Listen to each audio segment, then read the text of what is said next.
Has Samsung really killed it in the budget segment with their M20? Let's know it in this video and let's begin. Hold up. So first of all, let's know what is the difference between the Samsung N20 and their other budget related smartphones. Well, the M20 is designed and meant for the millennials, which means us the middle class people, and the main difference between this and the other budget oriented phone is that this phone is only available online, which reduces its cost. Other than that, we also see some different implementations on this phone to just make it look different from their usual Samsung smartphones for the budget range. The Samsung M20 has a good Exynos processor and a really nice display, which is far better than the other phones display at this range. And the best thing about this phone has to be its display.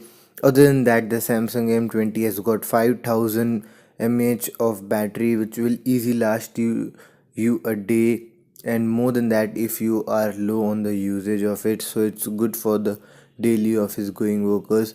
And the camera of the Samsung M20 is also very nice, and they have done something different implementation other than the usual one that we see in the mid-range phone. We see a wide range camera in this phone that we don't see in other phones, and it is really nice as well, but the videography in this phone is not up to the mark. But the main one con that I found in this phone, which stops you from buying this, is that it cannot handle playing powerful games like PUBG. It will really get hot and you won't be able to play the game as it will lag as well. So for all the gamers, this M20 is not for you. So for whom is this phone made?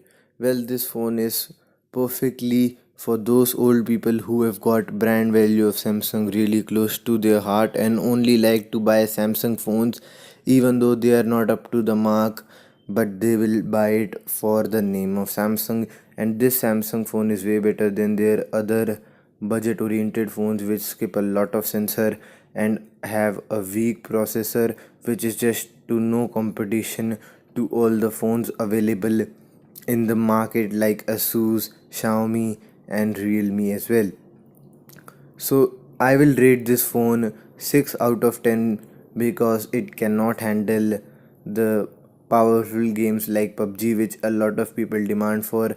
And also comment down how do you like this review, and if you want to see more, then make sure you like this video and also subscribe to our channel for more amazing stuff like this. Thank you and have a nice day.